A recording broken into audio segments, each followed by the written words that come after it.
Hello दोस्तों, नमस्कार। हम बात करेंगे आज पवन सिंह का एक गाना आया है जिस गाना का नाम है धनी आई जान। आप लोग एक बार जाकर उस गाना को सुनिए दोस्तों। उस साथ फिल्म यूट्यूब चैनल के माध्यम से आप सभी को सुनने को मिल जाएगा। बहुत ही ज़बरदस्त लाजवाब गाना है। आप लोग इस गाना को सुनेंगे तो सच में आप बोलेंगे हाँ भाई, पावर स्टार पवन सिंह है भाई, सच में इनमें दम है।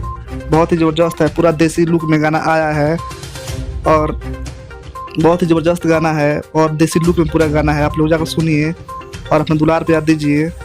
उस आप फिल्म यूट्यूब चैनल के माध्यम से आप सभी सुनने को मिल जाएगा।